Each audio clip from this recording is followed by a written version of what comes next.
Welcome everybody back into Nerd Sesh. As always, I'm Carson Bradburn. Alongside me is Logan Camden, and the NBA season is officially over. We have a new champion for the 7th consecutive season. This time, it is the Oklahoma City Thunder who take care of business on their home floor. An emotional roller coaster of a series, an emotional roller coaster of a game. Obviously, one of the stories of this game was the devastating Achilles injury to Tyrese Haliburton, which we will talk about later on. But we have to start, Logan, by giving props to this Thunder team, who end to end was the dominant force in the NBA this season throughout the regular season, and they cap it off with an NBA championship. When you look at this game, what do you owe the most credit to for this Thunder win that secured them their first title since moving to Oklahoma City? Definitively, it's the all-time team defense, Carson. I mean, throughout these playoffs, the Thunder posted a defensive rating of 107, which is ridiculous in the year 2025, but it's the bedrock of this game as well for Oklahoma City, not just this entire season. Carson, they shot 17 more times than the Pacers in this game. When you have a margin like that, when you attempt so many more field goals, it's so hard to overcome that. Chet Holmgren accrues 5 blocks in this game. He's one of, I think it's tied the most in Game 7 history ever in the NBA Finals. They forced 21 turnovers in this game and only turn it over 7 times. It's just, your offense doesn't even have to be that good when your defense and effort gives you that kind of margin. And I thought they were excellent tonight in all of the areas that Oklahoma City has been in these playoffs. Elite rim protection and defensive playmaking. I thought Chet deserved a lot of credit for that, but I thought it was a real team effort on collapsing guys inside. Now, I do think it's important to mention that the Pacers offense also struggled mightily because they were without Haliburton in this game because he goes down in the first quarter, and I think that exacerbated some of their offensive problems, but timely traps, timely ball pressure, and just elite rotations, and it's the hallmark of this team. It's why they've been great all season long, and it's the reason they dominated in this game. I want to give a ton of credit to Indiana. We're going to talk about them later in the show more in depth. I want to give them credit for not putting their heads down when Hallie went down, for staying alive in this game and battling, but OKC just ate them alive, man. That stretch in the third quarter put this game to bed. The only player to score from 8 minutes and 30 seconds left from the third quarter on to the fourth was TJ McConnell. Nobody else got a bucket.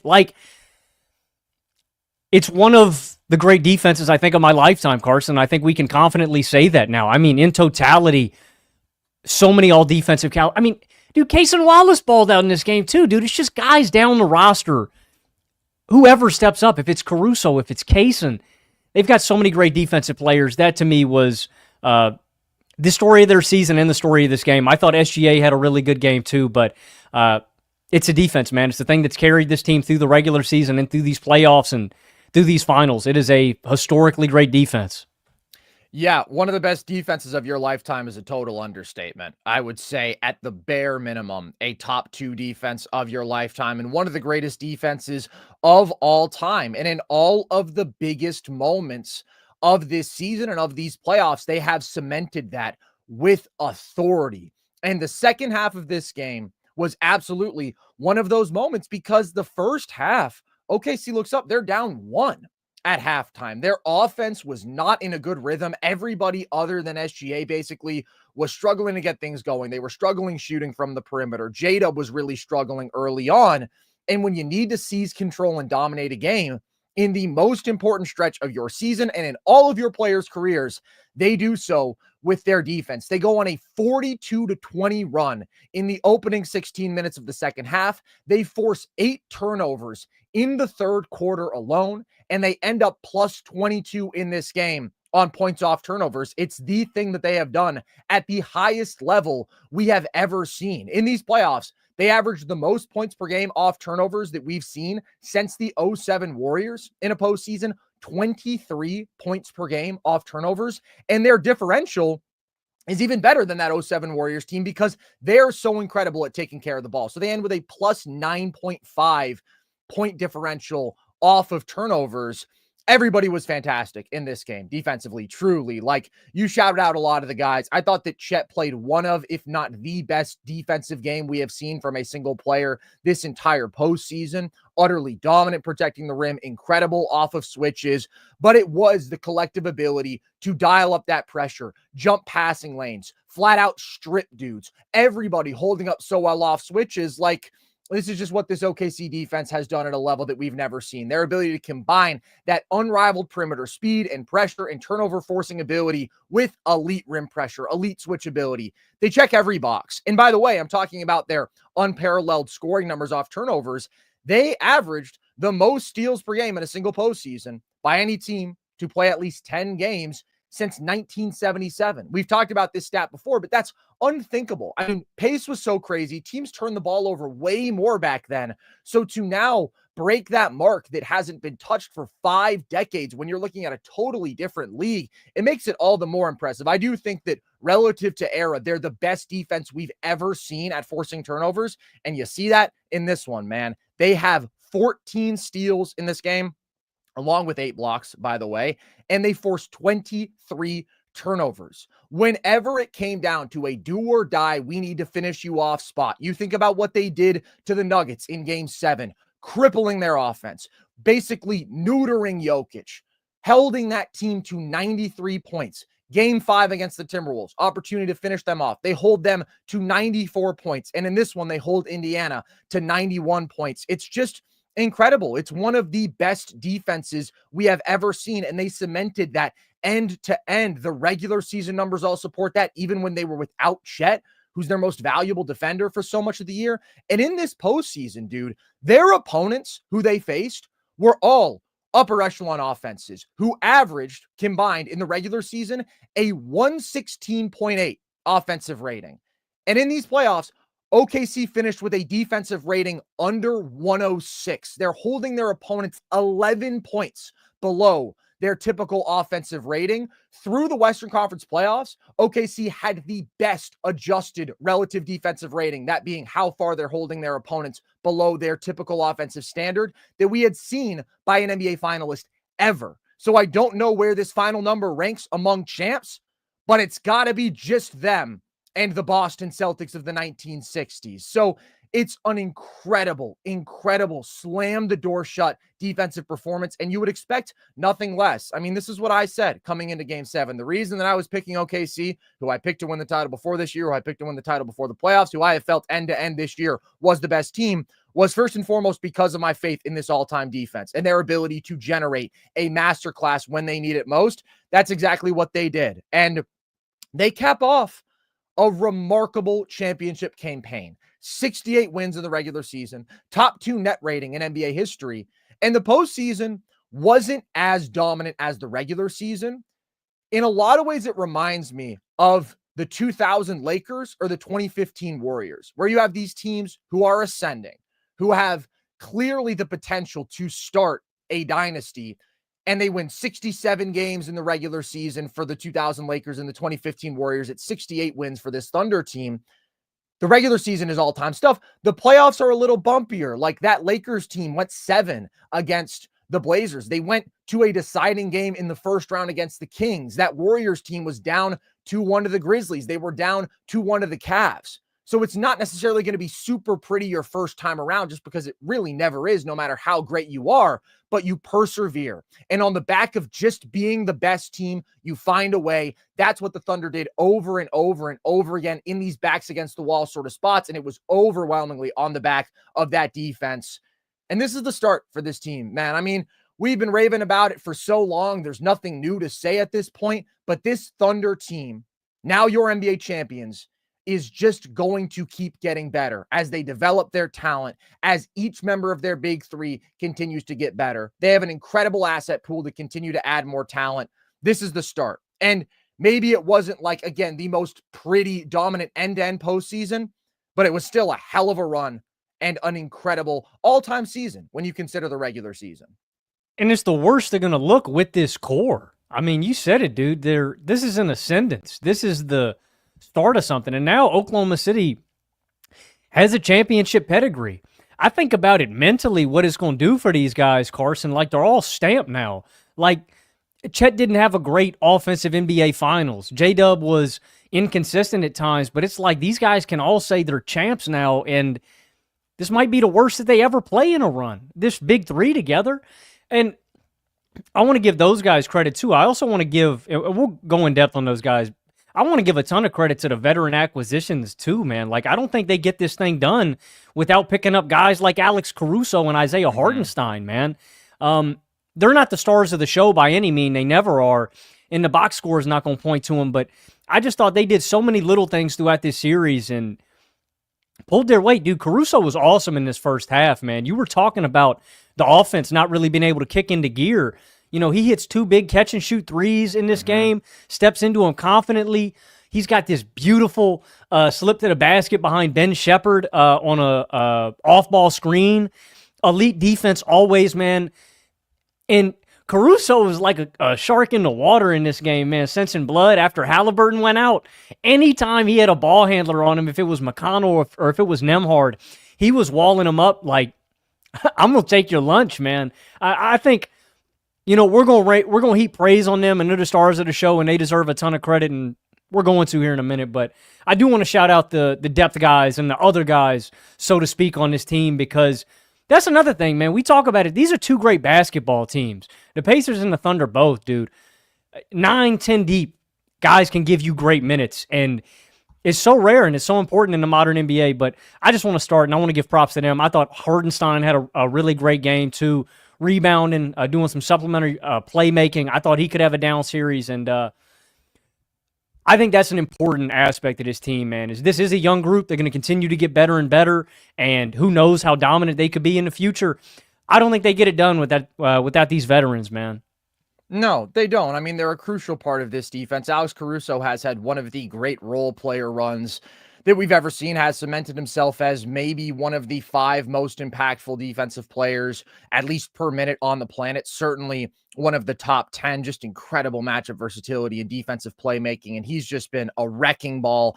I thought that he and Lou Dort and Cason Wallace all did exactly what you needed from those guys, in that they made those game-swinging defensive plays, those game-swinging effort plays, and they knocked down enough of their threes off the catch. Every single one of those guys had multiple offensive rebounds, made multiple threes, and had 3 or more steals, which is exactly the boxes you needed them to check, and that's championship basketball. And if anybody epitomized championship basketball this year, it was the Thunder. And that's what you can do when you have this anaconda constriction ability on opposing offenses. Like, I'm just going to reiterate those numbers.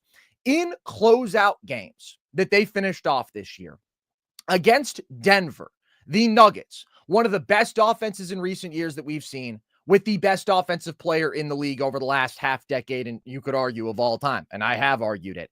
They held that group to 93 points, and they forced 23 turnovers. Then they faced the Timberwolves, hold them to 94 points, and forced 21 turnovers. And now tonight, the Pacers, who have been the best offense in basketball over the last 2 postseasons, and obviously they lose Hallie in this game, so that's important to understand. But nevertheless, they hold them to 91 points and have 21 turnovers. Like, those are absurd numbers, man. You don't hold teams to the low 90s. You don't hold great offenses to that in today's NBA. You don't force 20-plus turnovers routinely. That's something nobody other than the Thunder do, and yet they did it time and again. And I do think that that is probably the greatest story of this team, and that is a collective effort. That being said, I also thought they got a really important game from their best player, Shai Gilgeous-Alexander. And the field goal percentage is not going to be pretty for this game. I don't think that tells the story of the game that he played tonight. What did you make of his game tonight? The biggest thing that I was most impressed with SGA in this game was by far his playmaking. I thought it was art in how patient he was. And don't get me wrong, he scared me a lot when he would jump up into the air and like literally he's waiting until the last second to kick that ball out. Like, I was waiting for the refs to get him on a travel, but that's how SGA fully weaponizes his scoring ability and consistently getting downhill to that right or left block and either kicking out, or if he hadn't drawn attention yet, jumping in the air and getting into his jump shot and waiting for that help side guy to come out. I mean, he has got some wicked passes in this game that that one dude off the spin layup where he spins right off of a defender into like a right-handed floater and then spins back out to the kick to the left corner. I want to say I think it was Dort who shot the three. I'm not 100% sure, but kicks it out. I mean, it is just a beautiful pass, but like, that's the thing. It's more of a mental thing than anything else with SGA to really weaponize that playmaking. And I felt like he was fully locked in cerebrally. Like it was a focal point for SGA in this game to continue kicking out. We've seen SGA get that tunnel vision, and I understand it completely. When your teammates aren't hitting shots, it's like, all right, I've got to put the team on my back. Tonight, he wasn't like that. And like you said, the field goal percentage isn't pretty. I kind of chalk that mostly up to what he's doing in the fourth quarter, like more than anything else, trying to put this thing to bed, just forcing more shots. But for the majority of this game, was patient, was controlled, and was selfless. And sometimes SGA can get away from that. Today he wasn't. And in all of his best games, I feel it's been because he has added the playmaking with the scoring. And the scoring won't blow you away tonight, but the playmaking really did, man. And I got to give credit to guys for knocking down shots. SGA, you have to give credit for manufacturing open look after open look, but I got to give credit to guys for stepping into shots confidently and knocking them down. Most notably, Dort and Caruso, man. I thought were massive in that respect in this one, but the efficiency isn't going to blow you away, but I thought the playmaking was excellent in this one. The playmaking was excellent, and I want to be clear, the efficiency is not nothing. I really liked Shai's game through three quarters, and then I thought that he was bad in the fourth quarter offensively. It didn't matter because the Thunder basically put this game away with that run that they had in the third quarter and then at the start of the fourth. But yeah, he started forcing bad shots in the fourth, and he wasn't passing, and he goes 1 for 8 in that quarter, starts really living off of a lot of the step-back threes, which he just never really got going in this playoff run. But like I said, this game was basically decided in that stretch in the third quarter. And Shai was the only dude keeping them alive in the first half. I thought he was doing a phenomenal job of consistently creating penetration, splitting double teams, splitting the pick and roll over and over again, where he struggled to do that last game. Really, for the first time all series, Indiana made life hard on him splitting doubles. He was able to get back to doing that easily in this game. He's making all the kick out passes. He's spotting guys in the dunker spot. He's hitting the roller. Like, just masterful adjustment from him, which is really a theme of these playoffs. Like, Shai has consistently gotten better as series have gone along. And this particular series, the finals, were really interesting for him because there were some high highs and there were some low lows. If you think about game 4, yes, he had the clutch scoring takeover, but the guy also had 0 assists in that game. And I thought he was very selfish, and I really didn't like his offensive approach. He responds to that with a game 5 playmaking masterclass. He has 10 assists, 8 threes for his teammates, is doing exactly what you need from him. And then in game 6, he reverts to super selfish, 2 assists, 8 turnovers, worst game he's played this entire postseason, probably this entire year. And how does he respond to that in game 7? The biggest game of his life, uber selfless, incredible at creating shots for teammates, 12 assists, only 1 turnover, which didn't even come until the fourth quarter. Like, it was exactly the kind of game that they needed from him. And he can be so impactful even without being crazy efficient as a scorer, because he's going to demand, no matter what, such crazy amounts of defensive attention, especially when he is consistently generating paint touches. And he made the most of all of those touches tonight. Those are the 2 key things for Shai. Protect the ball, find your teammates. We know he is going to score 30 plus in a big game. There's like literally no question about it. Well, actually he ended with 29 tonight, but you know what I'm saying? He's going to be up in that range. His ability to be a complete offensive engine hinges on that selflessness. And yeah, he dialed in there and was great there, at least for 3 quarters tonight. He did fall in love with the step back 3 a bit too much down the stretch and was just a bit too selfish in the fourth quarter. But that step back 3 is really the next weapon for Shai. If that's more consistent next time around in the playoffs, I think he'll have a better run end to end, because that allows him to be effective as a scorer without having to deal with congestion in the paint. And he's going to take a number of those shots no matter what. It'd be nice if he shot 36% on them instead of 30%. But like, whenever OKC needed him to in this postseason, He locked in and he controlled the game beautifully. And it wasn't the smoothest run for him. It wasn't the smoothest run for OKC as a team. Again, they got pushed 7 against Denver. They got pushed 7 in this one. They trailed 2-1 in both series.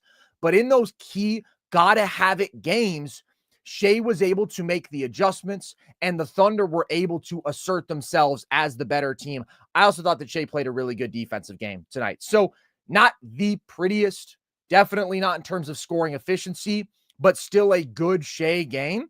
And it caps off a fringe top 5 peak guard season we've seen, if we're only allowing one guard to have one season. So we're not just going to have all of the peak MJ seasons. Like, that's the range I think it falls into. We can have that more specific conversation later. I think the finals were probably a bit below my expectations for him because they were up and down. But when you think about like the pivotal stretches, game 2 was a masterclass.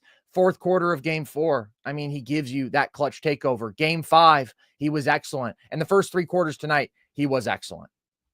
Well, I want to go back to that first half you were talking about. I mean, Carson, he goes 16-4-7 with 0 turnovers, and the Thunder have 7 points? Yeah. I mean, dude, he assisted on he scored or assisted on over 2/3 of the Thunder points in the first half. And like you said, was the only one getting anything done. And that's one where I will give Shai a little bit of grace. I think there is such a burden on him to create for this offense, and there's a lack of other reliable creators on this team that sometimes he does just have to impose himself more. And 2, you're talking about him getting the 3 ball. Carson, I think this is the start of Shai really tapping into his playmaking at a high level and really tapping into... Yeah. I can't confidently say he's tapping into that shot because I'm not confident ever saying that he's going to be a great pull-up 3-point shooter, but I could see it happening. And if that happens, I mean, you're looking at the best player in basketball. Like, that is a kind of player that I could argue over a guy like Jokic with the two-way value, with the pull-up 3-point shooting, with the elite playmaking. I could buy that all day. And that is where, like I said, I'll give him a little bit of grace with some of the efficiency stuff in this playoff run, and I'll cut him some slack. Like, he has got a Herculean burden on his shoulders, and he's still so young. I mean, I'm so impressed. And that's the one thing that I want to sell short. Carson, some people are, I guess, still left wanting more from this Thunder team and from SGA. I just don't know what else they did. They won the title. Shai is finals MVP. And at every turn, every big spot, like you mentioned, the young Thunder answered the call, man. And we're talking about this Thunder team getting better, man. I do see a ton of room for improvement where I just see this is the start for SGA, man. Wow. This is kind of a cool stat, and this is not adjusted for relative efficiency, but just in terms of raw, true shooting. Shai is only the 4th player to score 29 points per game on better than 57% true shooting. Kareem did it in 71. MJ did it 3 times. Shaq did it in 2000. Wow. And now Shai did it in this run. Is there a minimum games on that? That's to win the title. Okay. Yeah. So that's pretty damn cool. Now, obviously, the league has gotten more efficient. So Shai basically did it on like league average efficiency, whereas back in the day, you know, if you're looking at the 60s, 57% true shooting is like way plus efficiency, really impressive. But I still do think that is a testament to his ability to at least put forth this sort of scoring volume, playmaking with 6.5 assists per game, and maintain solid efficiency. And I think that you said it right, man. This is the start. Like, I think that this is something we all have to understand, and I say this even as somebody who's been beating the drum end-to-end this year about how great the Thunder are. And listen, they got the job done. They won the title, so they really are great. But you are going to experience bumps in the road the first time around, and that's where I go back to the 2015 Warriors comparison. Like, you're not going to be flawless. Shai is just going to get better from here, though. I think there are 2 exact areas that he knows he needs to work on, and that is consistently dissecting coverages as a playmaker, which, yes, he was up and down in that regard in these playoffs, but in the big moments, he delivered. And then the consistency of the 3-point shot, which I do think he can turn into a real weapon, man. Like, he improved so much in that regard this regular season. He way upped his volume up to like 6 attempts a game. He way upped his efficiency, was shooting better than 37% on threes this regular season, wasn't going at that level in the playoffs. But with how this guy has continued to improve year over year and how much of a point of emphasis that is for him, I do think that we can expect him to continue to improve as a pull-up three-point shooter and as a playmaker. And even with the inefficiency from beyond the arc, I mean, the guy's just so unbelievably great inside the arc. His finishing at the rim is the best of any guard in basketball. His driving ability is the best of any guard in basketball. His ability to get to the line is the best of any guard in basketball. And then, of course, the mid-range shooting, man, it is such an extremely valuable weapon in the playoffs. He turned to it over and over and over again. You can shoot in the high 40s inside the paint, outside the restricted area, and from the mid-range, and people cannot keep you from getting to those shots. And that's what Shai did over and over again, out of pick and roll, in isolation. So I do leave this game impressed with him. And I do leave this run impressed with him. And like, my expectations for Shai are through the roof.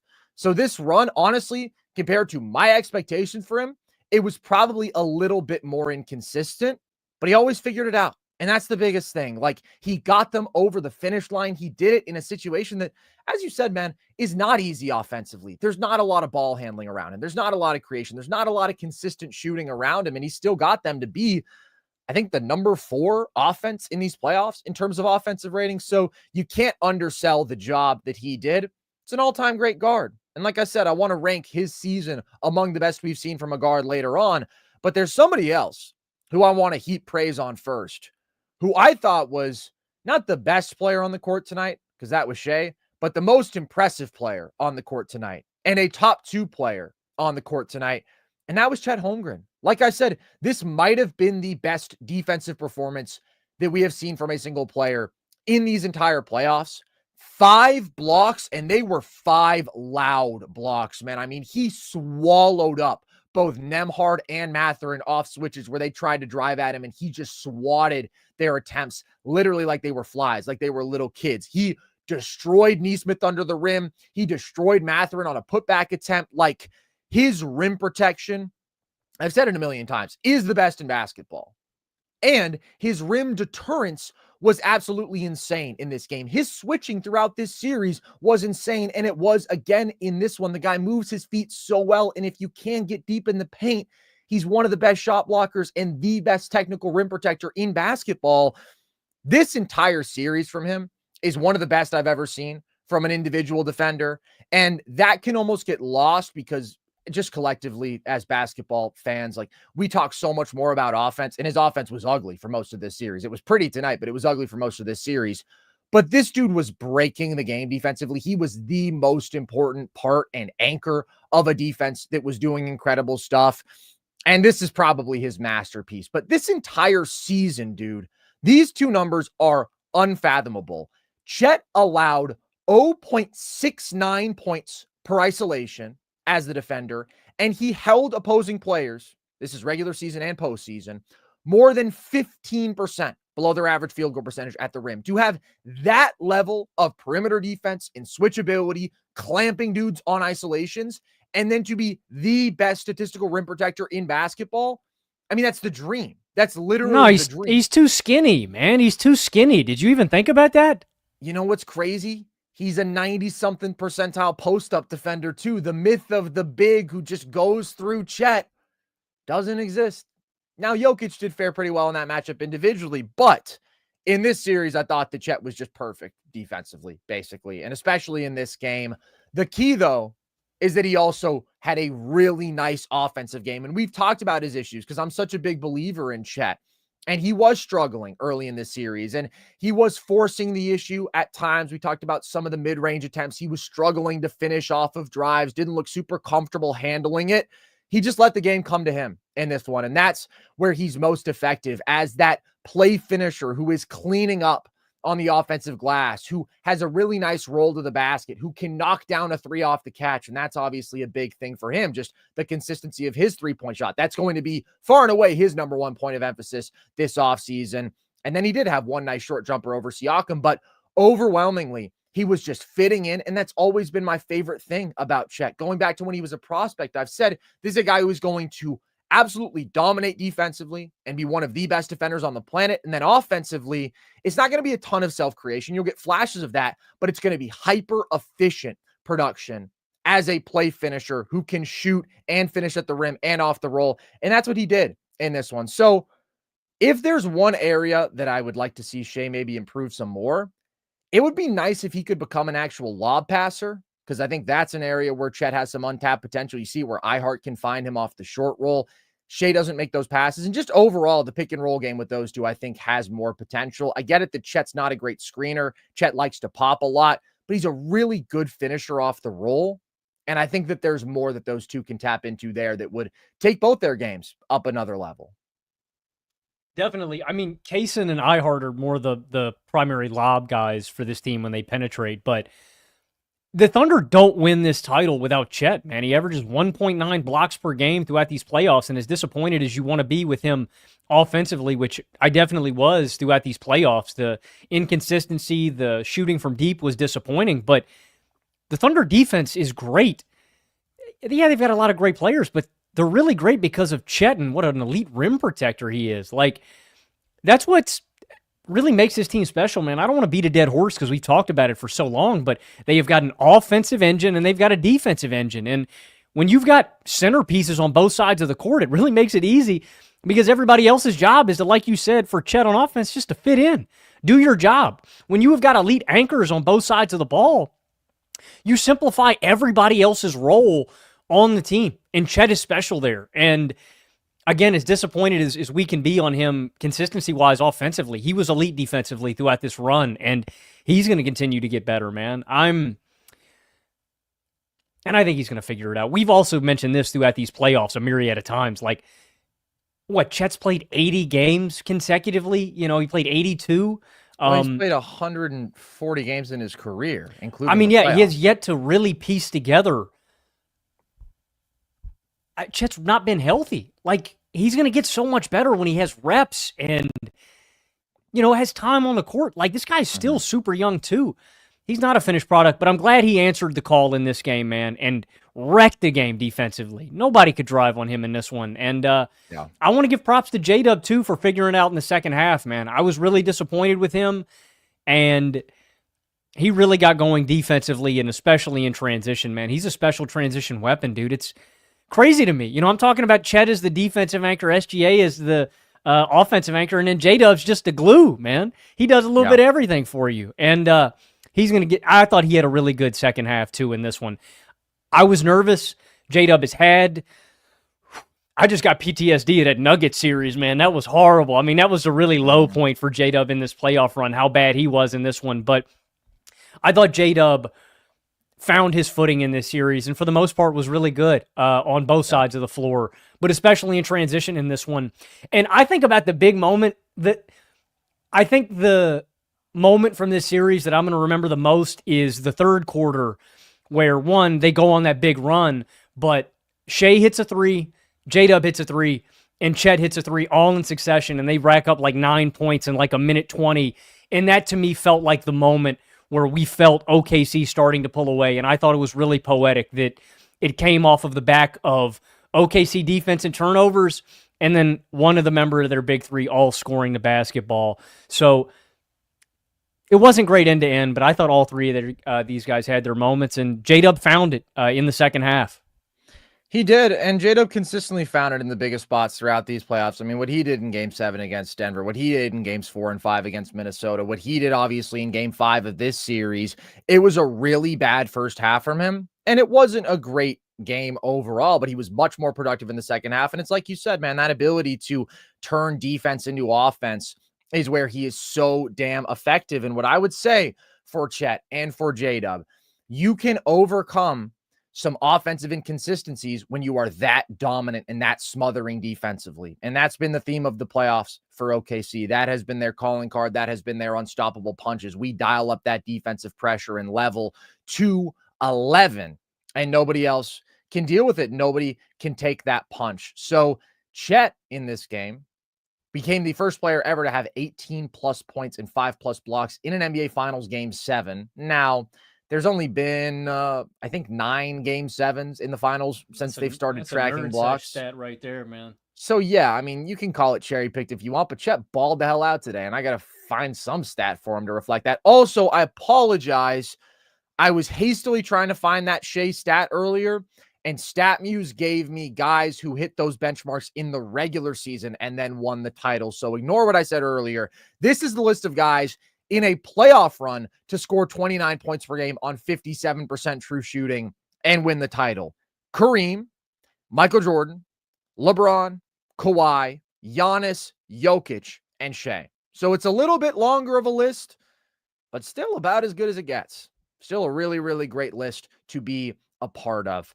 Should we talk about the Tyrese Haliburton injury, Logan? Because I just think if you're a Pacers fan and we're 35 minutes in and we haven't talked about it yet, you probably can't wrap your head around that because that's got to be at the center of your universe right now.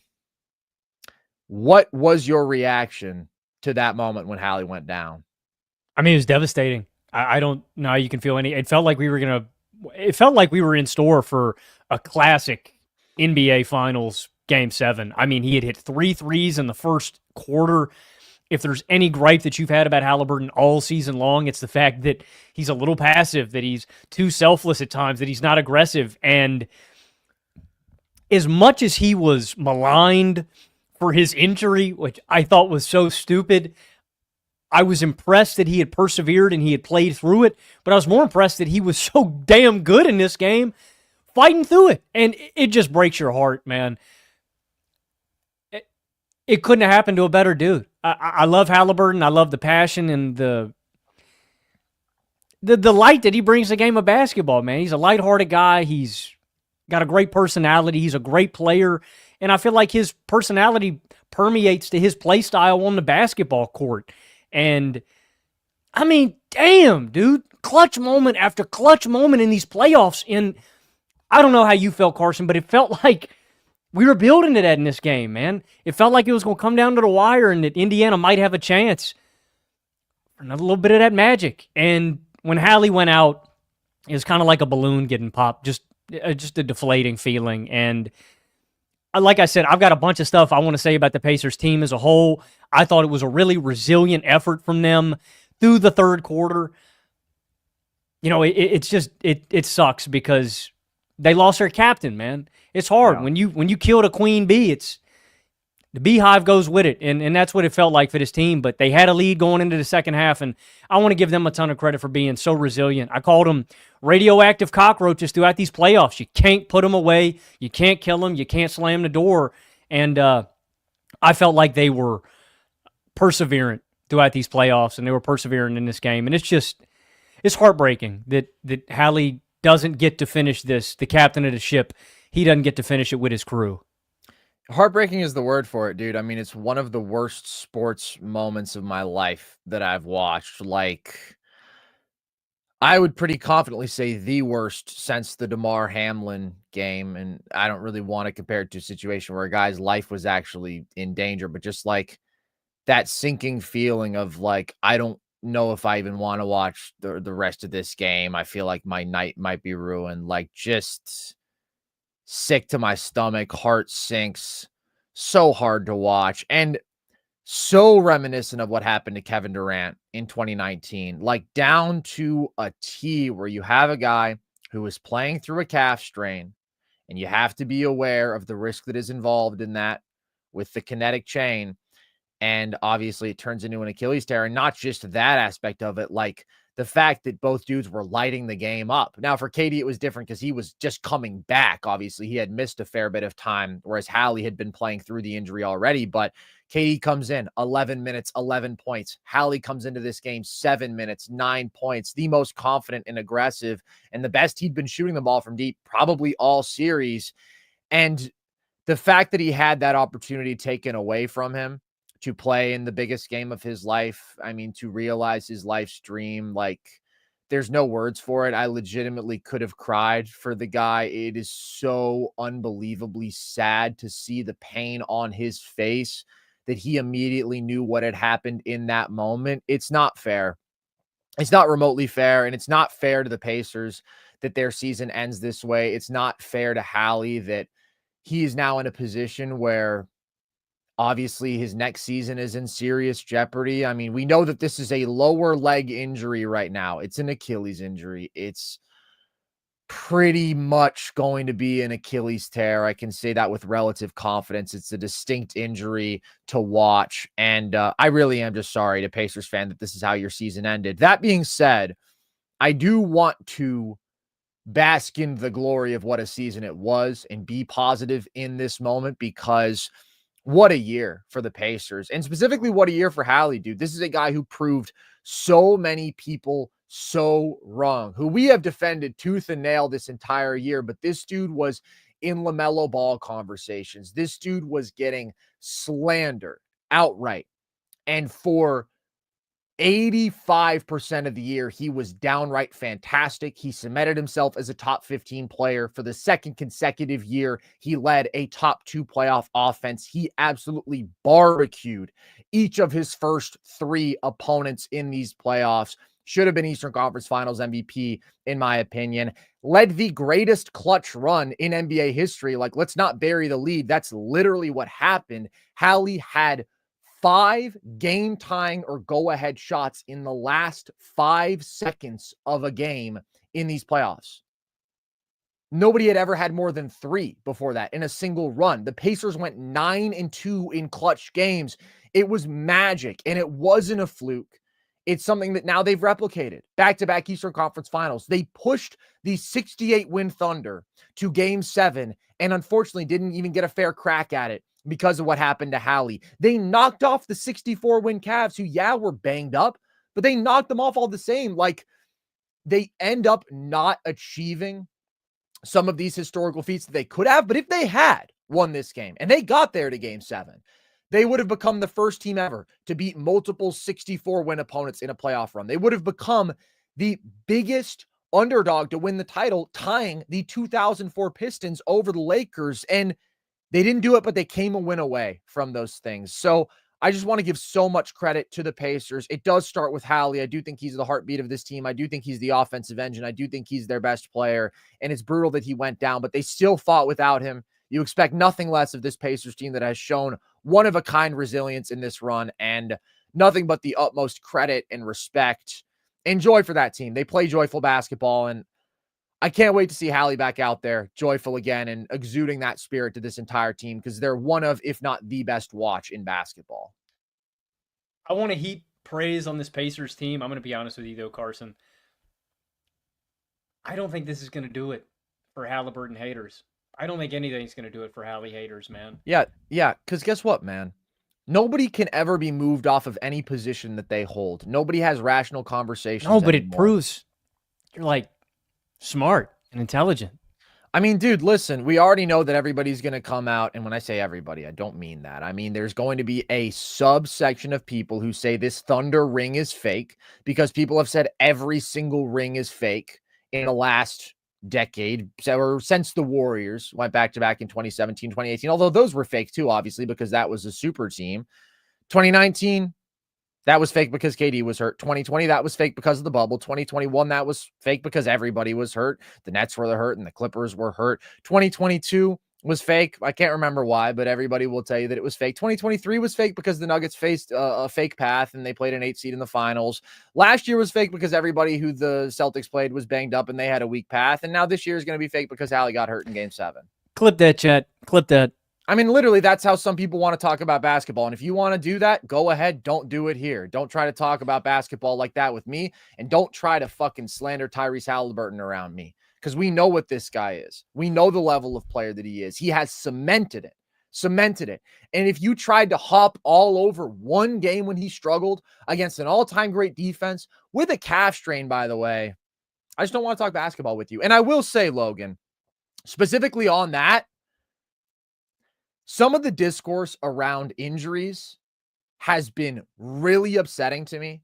This notion that injuries are an excuse, this idea that guys are faking injuries. Like, first of all, professional athletes don't fake injuries, okay? That doesn't happen. And I'm specifically talking about like huge media figures here. Stephen A. Smith, What did he say about Darius Garland? Oh, it's nut out, play through it. Okay, we saw him get out there on the court. The guy couldn't move, fucked up his toe even more. Now he's missing 4 to 5 months. Hallie was soft and weak and not tough enough, apparently, because he was playing through the injury, but he wasn't playing well enough. Okay, well, he left everything out there, put his career at risk to question if this guy wants it enough. It's game 7 of the NBA Finals. You have seen him time and again rise to the occasion in the biggest moments. This is an incredible competitor on an incredibly competitive team, and you're going to fucking sit there at your desk and question that and call him weak?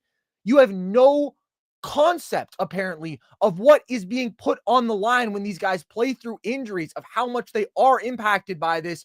And tonight, unfortunately, is overwhelmingly compelling evidence of that. And if you haven't learned now, and if you're going to go back to this same fucking dumb routine, read a book, man. Wake the fuck up. This is serious business here, and it breaks my heart that people would unfairly criticize a guy who is putting himself in harm's way like this, trying to do whatever he can to achieve his dream and do this for his team. It's just garbage, man. I thought there was a lot of garbage that came out of the mouth of Stephen A. Smith and the entire ESPN broadcast crew in these playoffs, and I think this should be a moment of reckoning for that. I think that there is a collective awareness of that. If it is, we're going to criticize guys for playing when they're hurt or for not playing when they're hurt. If it's, I'm going to fucking watch solitaire during game 5 of the NBA Finals and then laugh about it. Whatever nonsense it is that these guys are promoting that does not have to do with the actual basketball being played, that is illogical, that is driven by nothing but a desire to be inflammatory or just a fucking lack of knowledge. Whatever the source may be, it's garbage. And I think we all know that, and we all deserve better as a collective NBA fandom. And it just makes me angry. All right, Carson, were you saying something? Dude, I had a fire solitaire run going on right now, dude. I'm ripping. Dude, I think I'm about to put what do you have going? Dude, I'm about to put the 6 of clubs on the 7 of diamonds. Can you believe now? that? Okay, Dude, well, lock in. I'll just keep yapping. No, you stay to your game. I'm cooking. Actually, Carson, got me horned up, man. That got me a little bit aroused. What? Got me fired That wasn't up. my objective. I was kind of upset. That arouses you when I get angry? A little bit. You know, All right.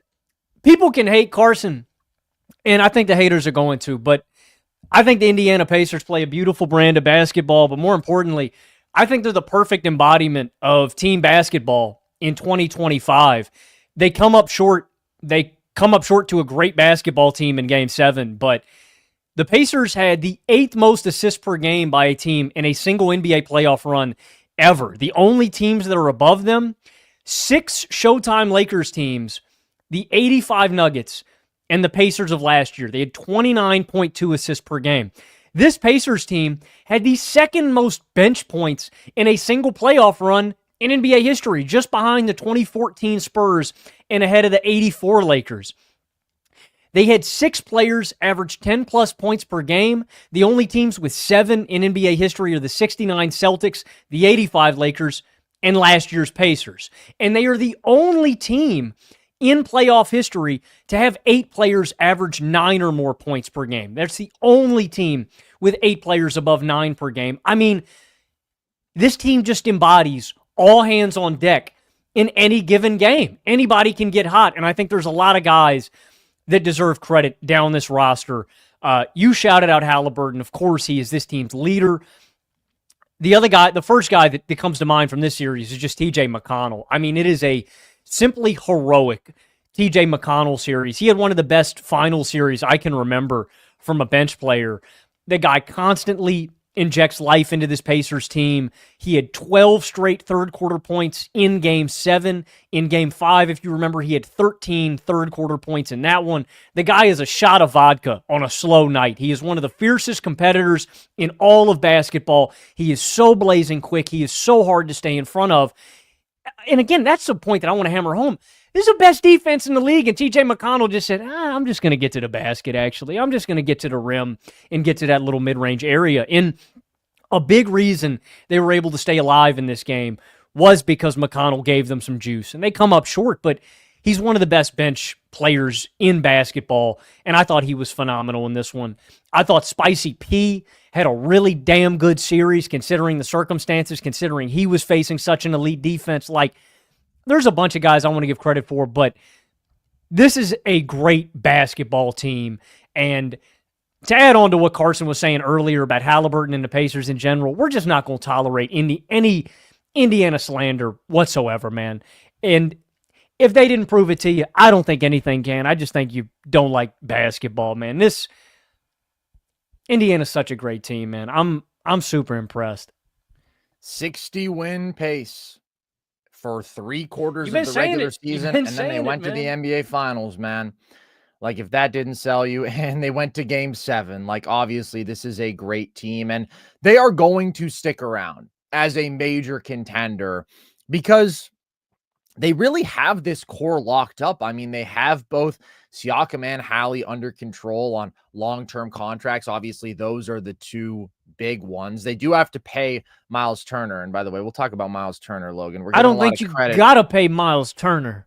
Okay, well, I'm saying, sorry, his contract is up, so they'll have to make a decision, but I do think that they will pay Miles Turner. But other than that, Nesmith, Obi Toppin, TJ McConnell, these guys are under control. Nembhard, they've already extended. They're going to have to pay Benedict Mathurin, and TJ obviously is like the star of they already inked finals. They already inked up TJ, right?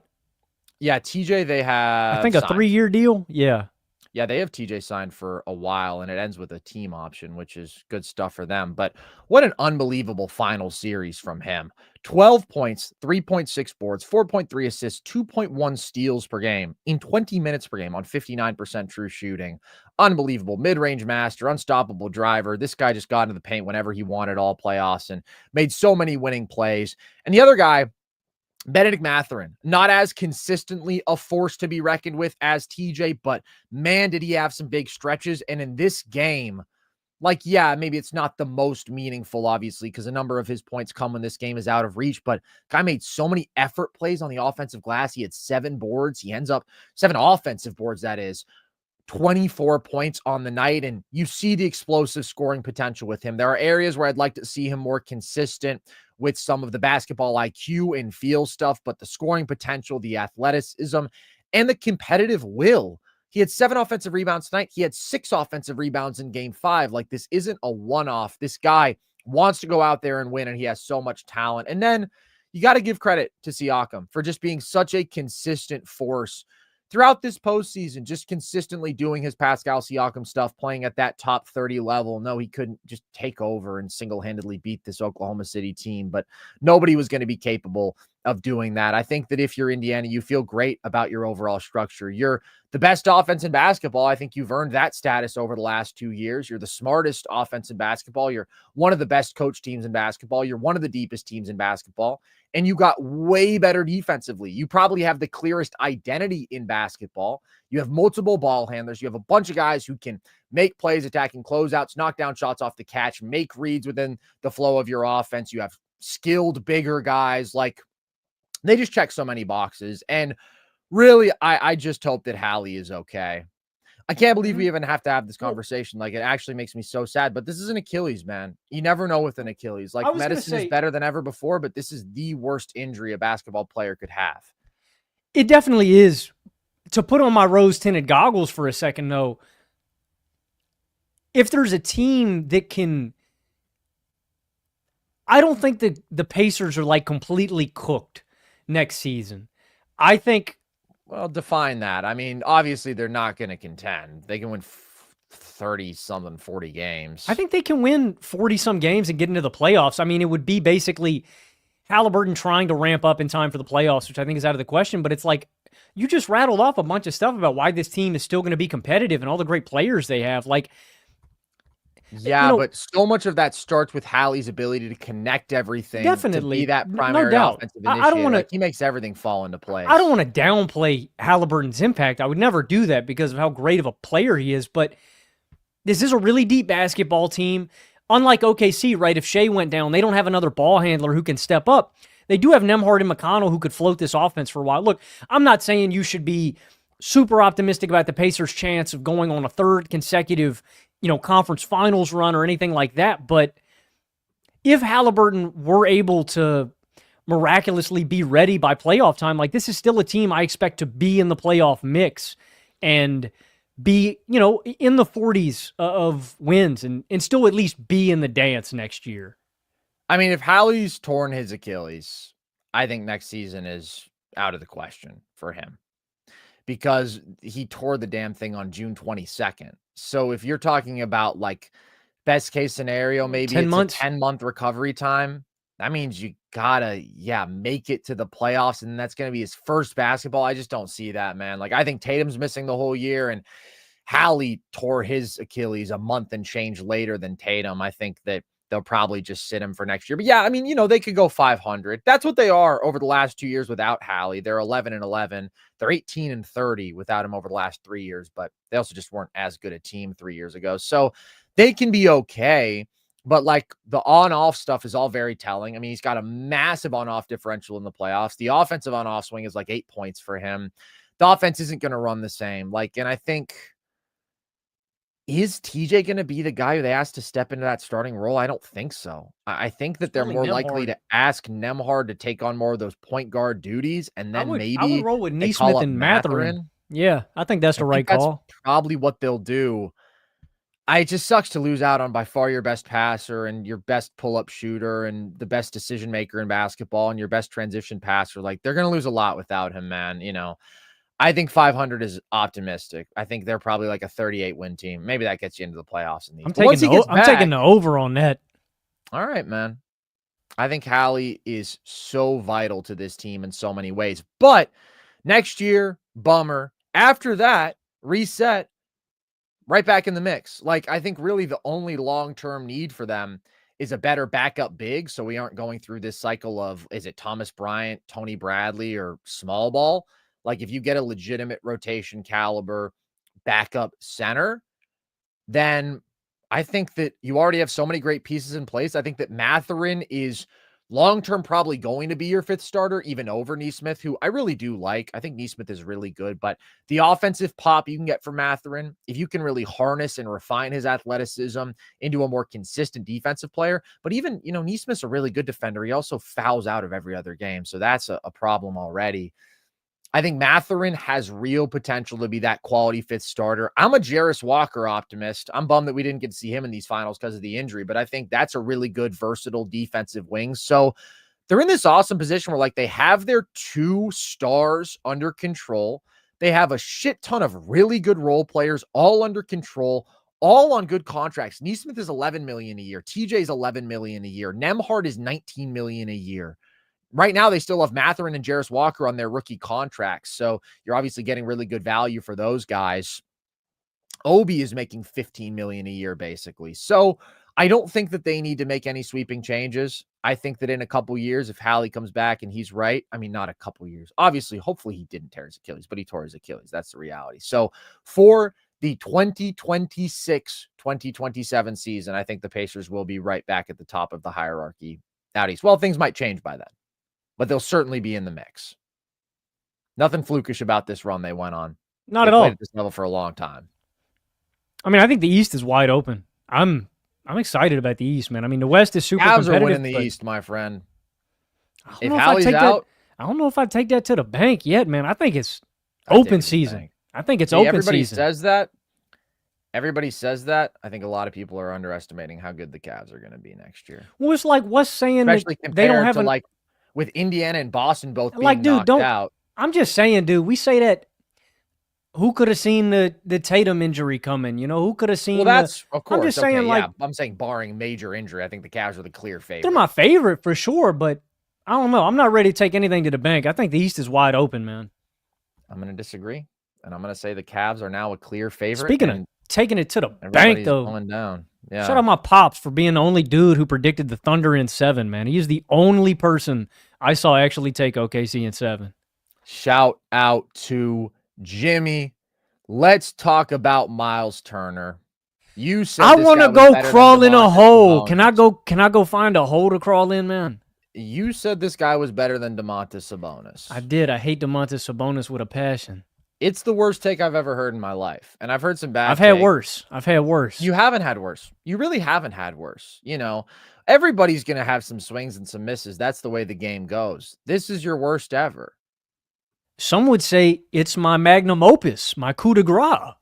Do you have anything to say to defend yourself, or can you acknowledge the reality that it's a terrible take? I must have smoked some damn good weed that day, man. I tell you what.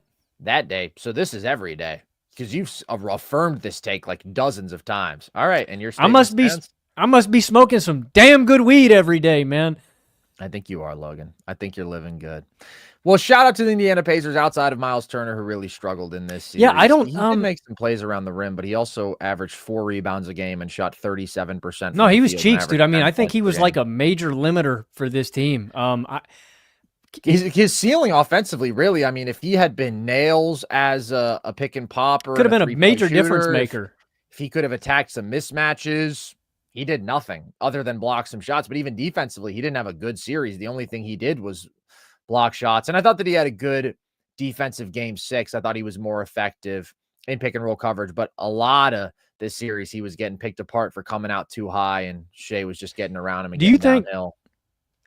Would you want to hold on to Miles? Would you try to improve there? No, I think that he's definitely a starting caliber center. And I do think that like he fits their mold nicely. I mean, I love pairing Hallie with the pick and pop big. I like his rim protection. I think Miles Turner's good. He just had a really bad series, but yeah, he's not as good as Domantas Sabonis. Breaking news. He's got his serious limitations.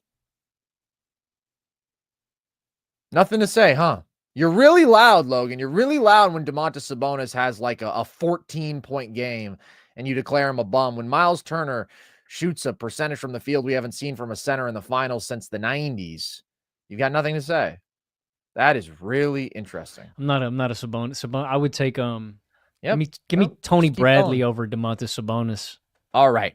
I do want to have some big picture conversations with you, Logan. Before we move on to these super chats, about our future together. Questions. Are you going to propose? Well, I didn't want it to go down this way, but yes, I'm taking you to Cabo, and I'm going to ask you to marry me, and you're probably going to say yes, and then you'll do your signature dance move, and you'll hit them folks, and you'll hit the whoa. This is the greatest day of my life. Yeah, I am preparing to ask that question, but you'll never see that one coming. No, I wanted to ask you, where does Shai's season rank among the all-time guard seasons? We talked about this before the finals.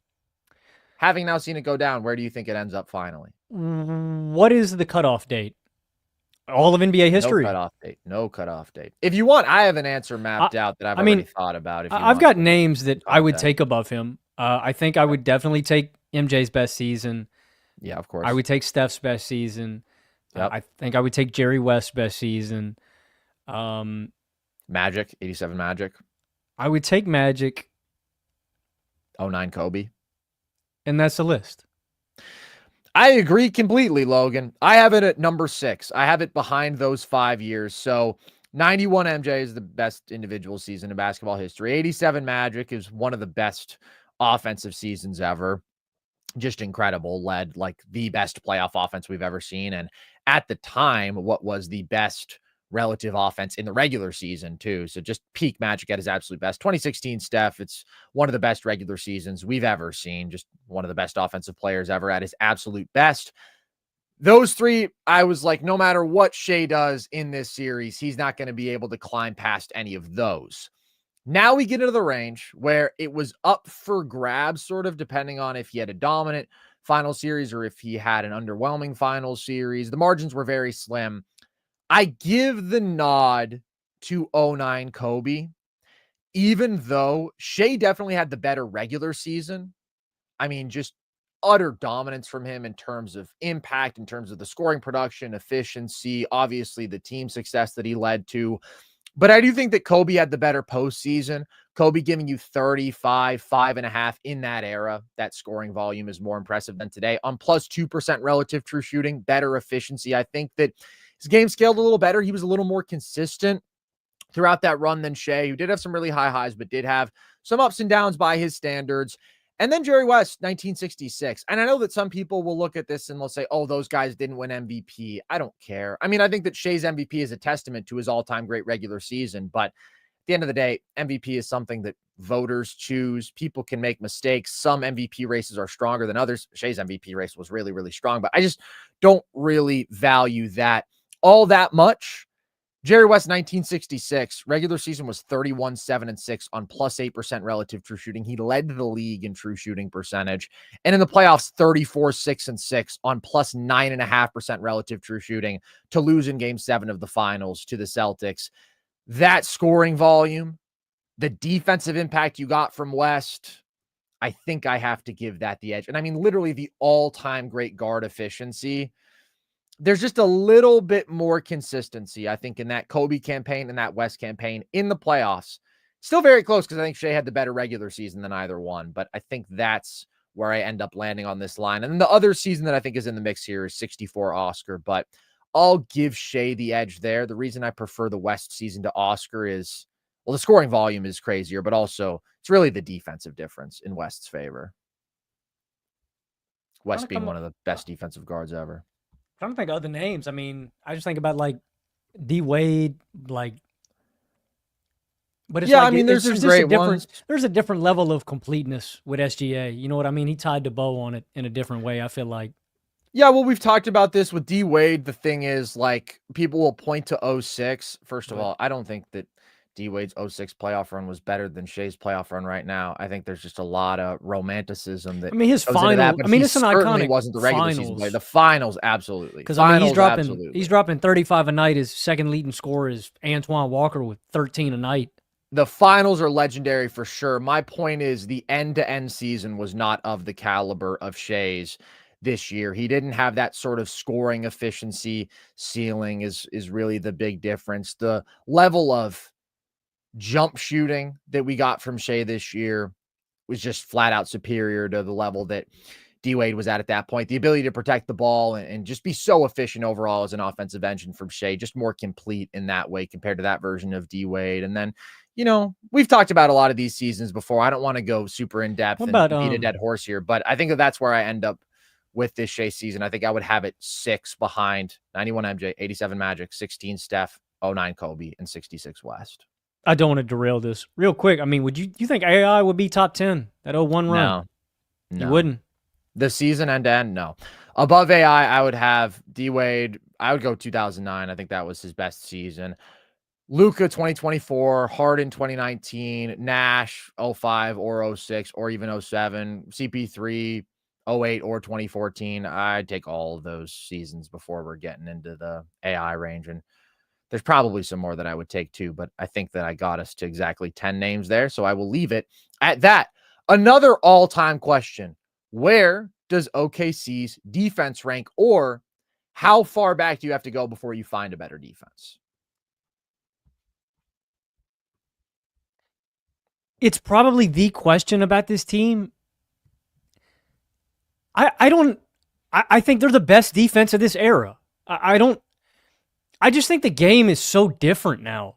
Like, I think the Pistons were the best defense of their era from the early 2000s. I think the 60s Celtics were the best defense of their era, but, you know, for different reasons. Like, the 60s Celtics were great because they had the most valuable commodity at the time, which was an elite rim protector, because the most valuable shot was a shot at the rim. The Pistons were great because they had, you know, a collective defense anchored by Ben Wallace, but they were interior oriented. I think the thing that makes the Thunder so special in the modern era is their versatility, their switchability combined with the rim protection. It's the fact that they can switch. I don't know, Carson. To me, when we do this, it kind of feels like comparing a monkey to an elephant, or comparing a dolphin to a tiger. You know, it's like we're just, the game's changed. The game has adapted. The game has evolved. And I think the Thunder are the new form of defensive evolution. We can't see it right now. There will probably be a team that is better than Oklahoma City in this regard. I can't really picture it in my head right now because OKC is so damn good, but that's where I would come down. The one advantage that I would give them, OKC is by far the best defense I have ever watched at turning defense into offense. Yeah, no, they're the best ever. That's something that I'm okay with, but I just think it's a difference of the style of basketball that is played today, and I think they're the best at defending in the modern era. And I don't know where that era starts exactly. I couldn't pinpoint an exact year, but of the modern era for sure. I just think the game is so different. It absolutely is. And You are right to say that. That being said, in every way, the game has changed, and we still do these comparisons. What I say is I always judge people relative to era, so I'm not going to punish the 60 Celtics or even the 04 Pistons for not having the same level of schematic complexity and just talent on the floor that the Thunder do today, right? I mean, the Pistons' whole strategy, as you were talking about, was basically about playing super aggressively in gas, loading up the paint, having a couple rim protectors on the floor, two true bigs, all things that, like, in today's NBA, they were basically daring teams to shoot a lot of jumpers. It wouldn't work in the same way. And the Thunder are the ultimate counter to modern NBA offenses with their insane speed and switchability and all the different looks that they can throw at you. And by the way, we didn't talk about this. They did go small ball, like flat out with no big on the floor for a few minutes tonight, which was kind of an interesting wrinkle from Daignault. Don't think it really made a difference, but they have the ability to do that. We've seen them do that effectively throughout this season. If we are judging them relative to era, though, I think I am still going to land on best since the 04 Pistons, which is the line that I have held for a long time this year. And I've debated if they could surpass that. And I think there is an argument that they are the best defense of this modern era. I made a video talking about it, which the argument is basically they turn defense into offense at a rate we've never seen. They disrupt offenses and force turnovers, which is more valuable than just any other stop. And it's a compelling argument that I made, Logan. It's making me think about it. Like, the case is definitely there. And I think if you look at the numbers throughout these playoffs, like, they would support that it's a better defense than the 04 Pistons too. Like, in terms of relative defensive rating for this playoff run, they're going to rank higher than the 04 Pistons did. In fact, I think you have to go all the way back to the 71 Bucks to find a defense that grades more highly in terms of relative defensive rating that went on to win the title. But I think I'm still going to just say best since 04 Pistons. That being said, I really struggle if anybody's going to say that they've seen a better defense since then. I mean, shout out to the 08 Celtics, phenomenal defense as well, but the level of end-to-end dominance, the level of havoc, how convincingly this team shut down so many great offenses, it's incredible. I will say probably the least convincing defensive series was the finals. It's still a great defensive series, but I don't know. There were moments where the Pacers looked more comfortable than any other team has against OKC. And I think this was probably the moment for them to, like, surpass the 04 Pistons in my eyes. And I don't know if they quite did that, but maybe I dig into the numbers a little more and I change my feeling and I do get even higher on this OKC defense. But I think that's where I'm going to land all time. Probably top 5. I mean, if we're talking about the top 5, 90s Bulls, late 90s Spurs. Yep, that's exactly. If we're taking 1 year, I go 64 Celtics, best ever, 04 Pistons, 96 Bulls, 99 Spurs, then probably the Thunder. You got to give a shout out to the 94 Knicks, 90 Pistons, 04 Spurs, 08 Celtics, 71 Bucks. Those would be my top 10. I've mapped out my top 10, not ranked specifically, but the Thunder end as a top 5 defense of all time, in my opinion, and the best defense since the 04 Pistons. Maybe even a little higher than that. Okay. Where does this OKC team rank in terms of a single season all time? And just give me a range. Top 15-ish, top 20-ish, I think is right. But I mean, it's like you mentioned at the top of the show, Carson. It's like for all of these things that we're talking about, that's what's crazy. And I don't want to beat this dead horse, but SGA could very well have a much better guard season. This defense could have a much better run in totality, and this team is primed to get better. So I think there's a lot of teams like Showtime Lakers, the peak 80s Celtics, the the early 80s 76ers, the 2000s Lakers, the Spurs. There's a lot of teams I think that they still have yet, but that's the big difference. This is the second youngest champ ever, right? Behind the 77 Blazers. It's like, dude, this team is just going to keep getting better. Like, that's crazy to think about. Let me ask you this, and I want you to answer this question too. Do you think they're better than last year's Celtics? Oh, that's such a great question, Logan. Such a great question. I think so. But damn, is it close. I mean, it's really close. They definitely did face a tougher path, in my opinion, having to go through Nuggets, Timberwolves, and this Pacers team consecutively. Like, I think the Celtics were obviously a totally deserving champion last year, clearly the best team. They did have some lucky breaks that made their run even easier, but they also only dropped 3 games in their title run. So I think the Thunder's regular season was significantly more impressive, even though Boston won 64 games and had a top 10 net rating of all time, just because like OKC took those marks even higher and they did it with even more injuries. The playoff run, I think Boston's a little more impressive. I think they were a little more consistently convincing, I would say. The ceiling OKC reached, I would probably say, is even higher. I mean, when you think about that Minnesota series, when like J-Dub and Chet and Shai are all playing their best, it's just like, holy shit. That Boston team never got pushed like this OKC team did, though. But again, I think this OKC team faced a better competition. So it's kind of really why close. I prefer the Thunder, I think. And I think because they answered the test. Well, they got pushed, they answered, but I think more importantly, it's just the difference between the performance of the star players. Like SGA was, and again, it's hard to do this thought exercise because, like you said, like Boston never faced that where they had to beat resistance. It's like he played way better than Tatum did. I mean, like it's not even close. Like for sure. But that Boston team didn't even have KP to unleash for most of that playoff run. Jalen played really well in that run. I think Jaylen Brown and J-Dub played about as well as each other in their respective runs overall. I like the true depth of this OKC team more. I think that Boston offense was better with the explosiveness of their three-point shooting. This Oklahoma City defense is significantly better, though. Honestly, I think if it came down to it, I would bet on this OKC defense doing their all-time great thing, giving that Boston offense a little bit more trouble than vice versa. I also think they're just a great matchup for that Boston team. I don't really want to think about it in those terms. I want to think about more just who's the better team. But all year I said I thought OKC was a really hard matchup for Boston. So I will just give this OKC team the nod over the Celtics, which I do think makes them the best team since the peak Warriors, which I said they were. And then, they, again, ran into some bumps in the road, but I think they still end up with the best net rating of a champ since the 2018 Warriors. Regular season and playoffs. No, playoff. Well, regular season, their net rating is second best ever. Playoffs, they exactly tied the Celtics in net rating. How about that?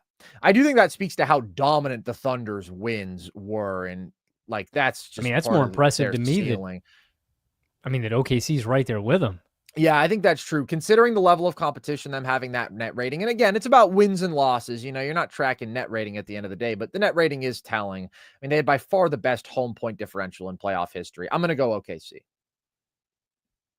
I think so too. So are you in that same range as me? I didn't mention obviously like the peak Dubs, the peak Bulls. I feel like those are shoe-ins, but what's the range for you? Top 20. I thought that they definitely could crack that top 15 and maybe the top 10 with a dominant finals performance. It was not a dominant finals performance, though. We can be real about that. I mean, it was obviously a 7-game, really hard-fought series. So just to run down the names who are at the top of this list: 2017 Warriors, 96 Bulls, 86 Celtics, 67 Sixers, 01 Lakers, 72 Lakers, 71 Bucks, 87 Lakers, 91 Bulls, 83 Sixers. Then I think you have to go 97 Bulls above them. I think 89 Pistons, that first bad boy team, was dominant. 63 win regular season. Dominant postseason is really where they just go, holy shit. 92 Bulls, 2018 Warriors. And then I think you get into a really interesting range where you're talking about them up against anybody else. If it's the 2015 Warriors, that's a really interesting conversation because I think they have a lot of similarities. Same goes for the 2000 Lakers, as I was talking about. 2014 Spurs are a team I would have in this range. 64 Celtics, you got to have one of the Russell teams. So like last year Celtics, also in this same range. They're somewhere between 15 and 20, I would say. So they're an upper echelon champion. I don't think with some of the inconsistencies we saw in the playoffs, we can call them a top 10 team ever, even though the regular season is easily that. The regular season makes a case for being the best ever, just when you consider some of the circumstances that they still won in spite of Chet missing 50 games, etc. But they showed a level of vulnerability in these playoffs that you don't see from those top 10 teams who basically all just disposed of whoever was in front of them. So that's where I put them with like 2015 Warriors, 2000 Lakers, great regular season teams, incredibly talented, but it's just the start, and so you have a few more bumps in the road in the playoffs. 2011 Mavs. Not up there. Great team. You wouldn't take any Spurs team above them? 2014 is the best Spurs team. Okay. I think that they're right in that range with the 2014 Spurs. I mean, the 2011 Mavs were great. I just don't think that they had this sort of ceiling. I don't think they had this sort of talent. I agree. They obviously didn't have the great Just a regular season. They won impressive run. Games, but yeah, very impressive run for sure. Very impressive run. But part of an impressive run is born out of beating teams that are expected to beat you. Nobody's expected to beat a team like the Thunder. You see what I'm saying? Like that's a good point. Because you exceed expectations compared to the Thunder. The expectations are just dominance. You're the best team. You're the big dog. Nobody's really going to be blown away by you beating anybody. So they're kind of being measured by different standards there. All right. One more question, and then we're going to get to these super chats. Where does this NBA season rank for you among the best in your lifetime? Or when was the last time you enjoyed an NBA season this much, or you think there was a greater NBA season? I really enjoyed 2015 and 2016. It's 2016 for me, actually. I just haven't had this much fun watching basketball since then. Like no bull. Like, that was so crazy, that entire season. The fact that Steph is at this all-time level coming off of an insane 2015 season. He gets a unanimous MVP that year too, right? 2016. Yeah. They go 73-9. The Thunder blow the 3-1 lead in the Western Conference Finals, and then the Dubs blow the 3. But it's 2016 for me for sure. Yeah. Awesome. 2011 was great. That was the first season I ever really remember tuning in and watching, and so that holds a really special place in my heart. 2014 and 2013 were great seasons and finals, but definitely 2016, man. Yeah, I think 2016 is the answer. Now, honestly, I kind of enjoy watching basketball more every year. I think the game gets better every year. I think that I learn new things, I understand new things, and I get more excited about it every single year. This was just objectively an awesome season, though. So if we're just judging it by objective awesomeness and magnitude and the greatness of a season, yeah, I think it's the best since 2016. 2016, it's everything that you said, and the 67 win Spurs being in the mix, just like that trifecta at the top of the West with the Warriors and the Spurs and the Thunder. Steph having, maybe the most iconic regular season ever. And then obviously the most iconic probably finals in NBA history. That's incredible. But this year, dude, we had, in my opinion, the best two-man MVP race ever between Shai and Jokic. We had 3 60-win teams, which has not happened, if I remember correctly, since 2009, when that was the Lakers, the Cavs, and the Celtics. So you had an incredibly strong top of the league, but then at the same time, you had all of this phenomenal depth. The Western Conference more talented than it's ever been. And in the East, obviously the Pacers are the team of destiny, and they have this remarkable, unforgettable run that is totally deserved, but nevertheless shocking and fascinating and magical in all these great ways. The talent has never been better. I don't think the game has ever been more interesting in terms of the complexity, the skill level on both sides of the ball, the number of talented players, the number of talented teams. This year was about as good as it gets. And I think that we got a very worthy finals. Obviously, it's a bummer of a game 7. I kind of sat there with my eyes glazed over until the second half when I felt like I could finally enjoy the game again. But there was a while where I was just actually heartbroken for Hallie. It was devastating. But it's a bummer of an end in that way. Nevertheless, we get a deserving champion. We get the team that was the best winning the title. And we got the finals matchup that we all should have wanted, that I did want, Logan, that I advocated for, that I said was going to be awesome. I know you did the same, and it was. It was a great 7-game series. Shout out to this NBA season. It's been such a joy. All right, let's get to your questions. Brett, I was right. Different at home. Win with or without injury to Hallie. I don't know how you can say that. I don't know how you're flexing with or without Hallie. I mean, I think if Hallie's healthy, that changes the complexity of this game, man. It's going to be a tight one down to the end, especially with the way he was playing in the first quarter. Look, shout out to you for being right. I just wouldn't be flexing that I was right after the best player on the other team got hurt in the game. Yeah, I would still have picked the Thunder to win. I did pick the Thunder to win. I think the defense and Shai playing at the level they did still would have won out probably, but we just don't know. And I don't know if there's a ton of value in kind of theorizing about what that would have looked like because we just don't know. But you're definitely right about the Thunder being a different team at home. We saw that throughout these playoffs. Dramatically different team at home. Evil Crisis, thank you for your generous donation. Pray Hallie doesn't have a tear. I agree, because they're instantly the East favorite if he comes back healthy. OKC deserved the win, but by God, they need a reliable three-point shooter. It would make SGA's life so much easier in the fourth. I'm going to just turn this one over to Carson. I know you've talked about this ad nauseum. I mean, that's the biggest thing that you've been talking about for the Thunder to add all season long. I agree completely, and I think that they will. I think they'll go out and they'll get Cam Johnson or they'll get Trey Murphy. God, I hope so, because with that, like, they just ratchet up another level in the arms race. Obviously, the Rockets traded for Kevin Durant today. I talked about that earlier. We won't go into depth on that now because I already yapped about it for a long-ass time. But the Thunder are still ahead of them in the Western Conference hierarchy, but you always want to be getting better if you have the opportunity to. And they will naturally get better because Chet will get better. Jada will get better. I think even Shai will get a little bit better. They're a young team. They're the second youngest champion ever. So they're going to improve organically.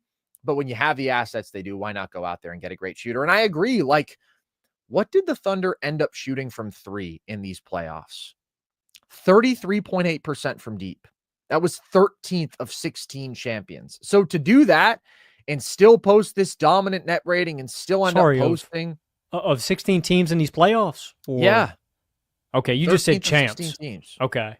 Thank you very much. Well, everybody's a champion in my eyes, Logan. If you get to the playoffs, I mean, what an accomplishment that is. Yeah, and they ended up with a top 5 playoff offense. So that is an accomplishment. That being said, if they could win the three-point battle more consistently, they would be destroying teams. And they shot it really well in the regular season, not so much in the playoffs. So I agree. Evil Crisis, I think that's their biggest need. That and another ball handler would be nice, but maybe that's Nikola Topic. Maybe they go out and get somebody. Cold-Blooded Podcast says Indiana pride, but Miles Turner disappointment. Logan, I'm going to throw this over to you. 11 points per game on 37% from the field and 21% from deep. Oh, yeah.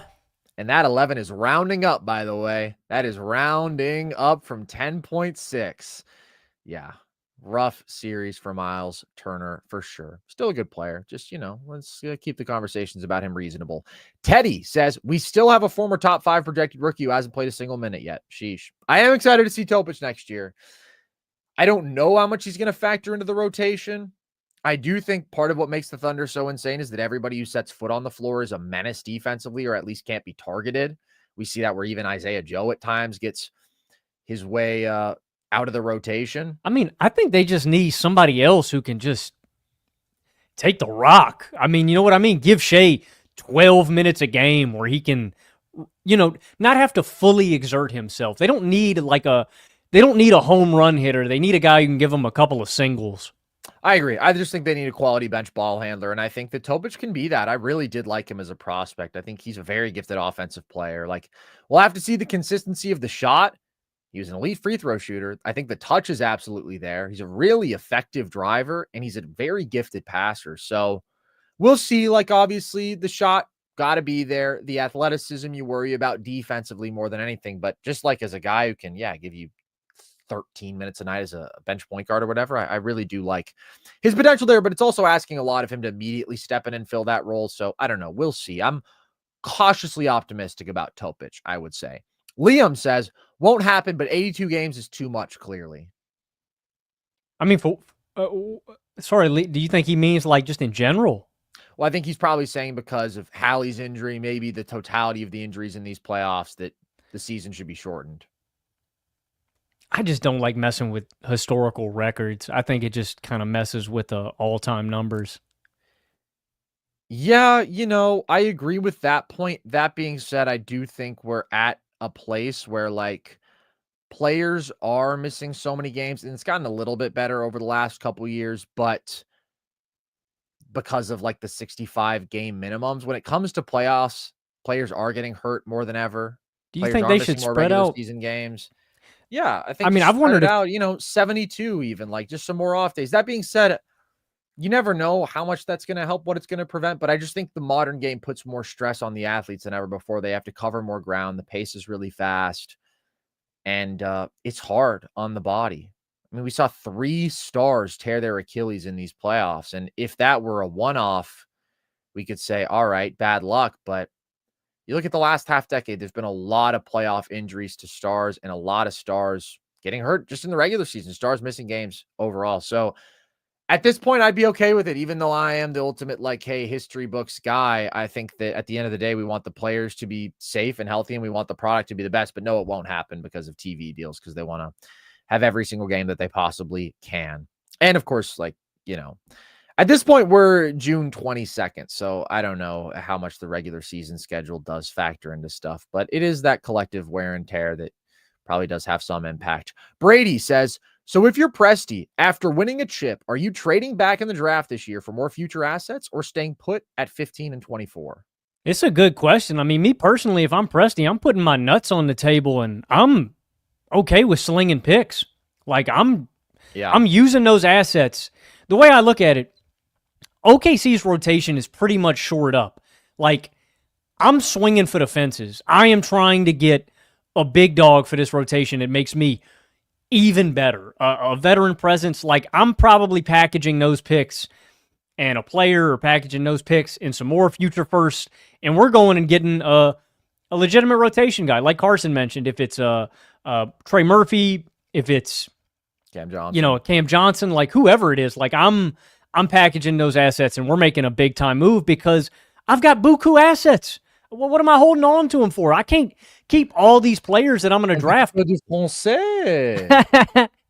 I can't roster all these guys, so there's no point in me keeping all those picks if I'm Sam Presti. So I'm packaging those, and we're making a big move if I'm Presti. Yeah, I think those are 2 picks that very easily can be incorporated into a Trey Murphy or a Cam Johnson deal with matching contracts and, 2 firsts and whoever it ends up being, Kenrich Williams and Isaiah Joe and whatever contracts. Like, yeah, that's kind of a lot. But, well, you know what? Throw Ousmane Dieng into that deal. I don't know. I think the Thunder can for real contracts that really aren't that painful. And then the 2 picks are basically the main selling point. But I agree. I think you got to be loose with those picks. Can't use them all, man. Can't use them all. You literally don't have the roster spots. But, I mean, if they sit there and draft at 15 and 24, can't be too critical of it. Those are valuable picks. But at the same time, OKC will probably crush those 2 damn picks if they use them. They'll probably crush the picks, bro. That's the reality. But at this point, yeah, you're still young as hell, but you're also the fucking NBA champions. You're the champs. Reload, get even better. It's all about this window. And this window's open for a while, but keep getting guys who make you even stronger, who make you an even more overwhelming favorite, because they can solidify themselves as just that, an overwhelming favorite for next season. They already are a really strong favorite, but like they can just get even better. And I would be aggressive in doing that. Henry says, Lou Dort is a basketball terrorist. The things he gets away with are laughable considering what the Pacers get called for on the other end. Thanks for your phenomenal coverage this playoffs, gentlemen. Thank you, Henry. Yeah, thank you, Henry. What do you think about this point of contingency with these finals, man? I mean, I've seen this kind of take from a lot of different people. If it's Lou Dort, if it's Alex Caruso, they feel like they get like unfair treatment that other players don't get. I just feel like OKC really knows how to push the boundaries and knows what the limits are. Like, I just think those guys are elite defenders and know how to weaponize that. And so, I mean, if you think he's getting away with stuff, maybe sometimes, but I just think they know the limit and they routinely get there. Yeah, I tend to agree. I think that OKC does a really good job of being physical within the bounds of what is not going to get called. So part of that is, and we've seen this in a number of matchups, but if you think back to the Jokic series, right? Physicality off ball is going to be officiated very differently than physicality on the ball. You are going to be allowed to get away with more holding and tugging away from the ball, and they were able to weaponize that. But that's consistent officiating. That's something we see across series, right? That's something that we saw the Rockets get away with a lot of against Steph. That's just how they call some of those off-ball contact points. And then, like, a lot of spots in which Pacers players are getting called for fouls is when they're reaching on Shai drives. And that's when he can hook you into that upward shooting motion and you get caught with your hand in the cookie jar. And that's a foul every day of the week. Chet got caught on one today by Nembhard, where Nembhard hooks him, goes up into his shooting motion, and that's a foul. So, that's a consistent call. The Thunder guys do a good job of avoiding those situations. And generally opposing players really aren't able to get them with their hands in the cookie jar into that upward shooting motion. So if you're able to be physical without committing a shooting foul, you're going to be able to get away with more. And that's something that the Thunder do pretty darn well. So with Dort, he is absolutely very physical. The thing for him with me that is absurd is the flopping. He flops at a ridiculous level. I really didn't like that offensive foul call that he drew in the first half. That was kind of ridiculous. He kind of veers into Matherin's path. I mean, he's just kind of a light bump. Come on. It's a little backcourt screen. We don't need to fall down. So I get frustration with that, but overall, I've made my stance pretty clear on the OKC officiating point. I think that a lot of it is wildly overstated. They were the best team in basketball this regular season with the worst free throw differential. And I also feel everybody says they want great defense. They want physical defense. And then they get a look at it and they're like, they're fouling. And I'm kind of like, what do you want? Will you ever be happy? Because this is it. This is what you seem to be asking for. And you don't like that either. So OKC's a great defense. They're an all-time great defense. And it's not because they get away with a ton of fouling. It's because they're an amazing defense and they know how to be physical without fouling, and they have amazing hands. They swipe at the ball and take it from people at a crazy rate where they just have so many clean strips. You watch the replay and it's just wildly impressive what they do. Spencer says, IDK this, but what are your favorite teams? I'm a Warriors fan because I'm from the Bay. And I'm a Kings fan. But he's really not. No reason. I mean, we traded Haliburton, man. I'm sad. You hate the Kings franchise player so much. Sabonis sucks, dude. I'm not getting into this again. We're done. Okay, well, I'm just saying, I don't think you're really a Kings fan. I will be a Kings fan when they trade Sabonis. All right. Maybe we could do maybe, here's an idea. Let's just get a good point guard and keep him. Just a thought. Just an idea. Yeah, you're 0 for 2 on that. Just a thought. That is an idea, and, I'll suggest that to the good people over in the Kings front office. Henry says, what do the Pacers even do from here, man? Heartbreak emoji. Yeah. Henry, keep the faith. Be patient. The Pacers will be back. In due time, my friend. In due time. I wouldn't stress. They're going to be back. They will be back. Just get Hallie healthy, man. That's what I would say. Don't force the timeline.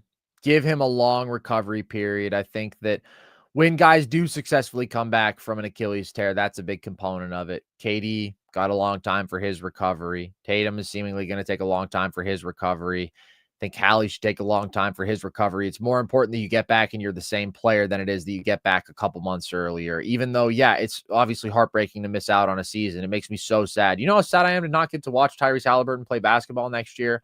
I'm not a Pacers fan, but that guy's one of my 5 favorite players on the planet. It sucks.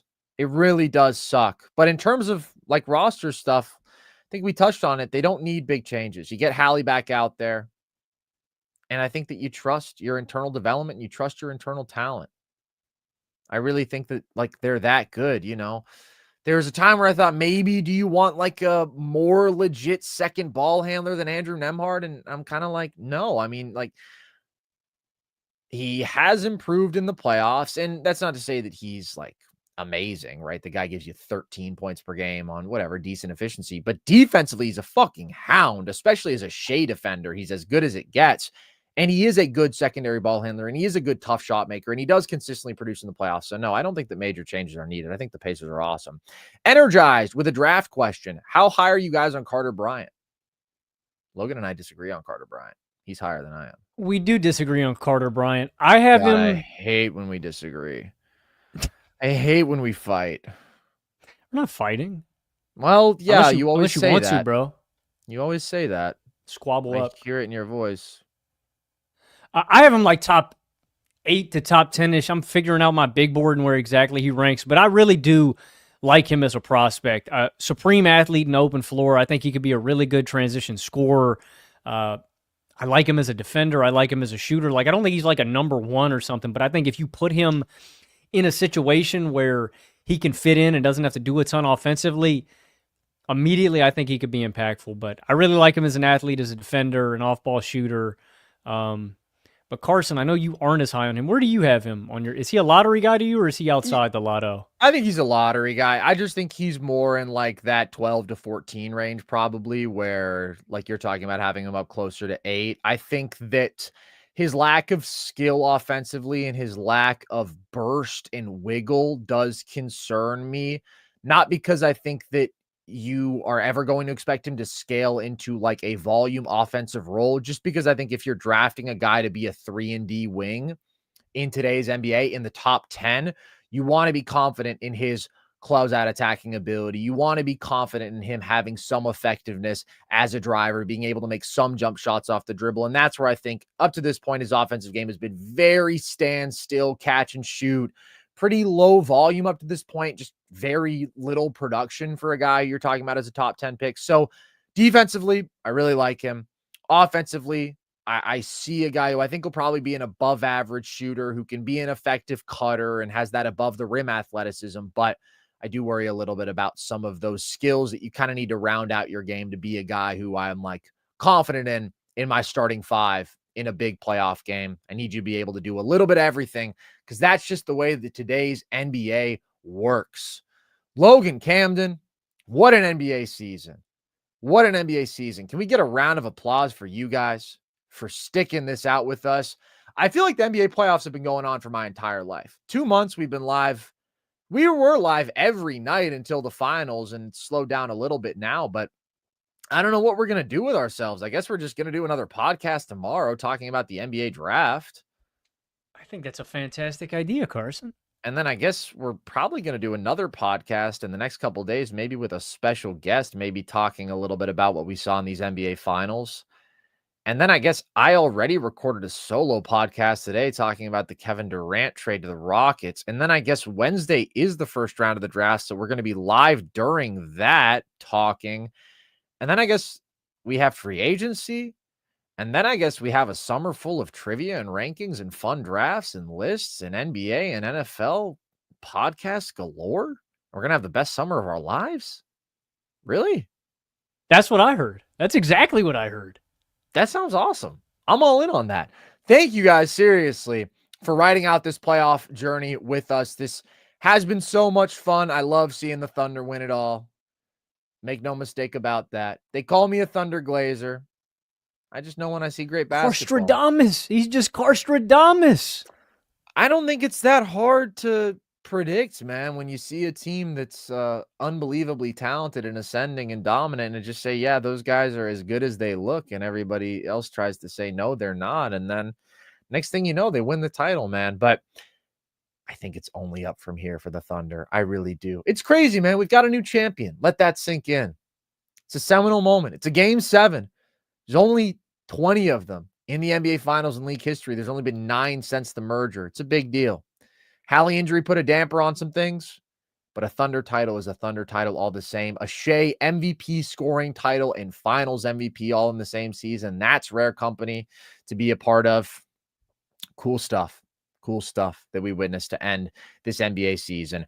We will be back very soon, though, so don't worry. You won't miss the sounds of our voices for very long at all. If you want all of our content on our YouTube channel, all our full episodes, all our live streams across social, TikTok, Instagram at NerdSesh, Twitter at Nerd_Sesh. You can see all of our short form content. You can join our Discord if you want. That is linked at the link tree across our social media bios. And with that, as always, appreciate you guys. And for the last time in this wonderful NBA season, I've been Carson Brabber. I have been Logan Camden. And this was Nerd Sesh.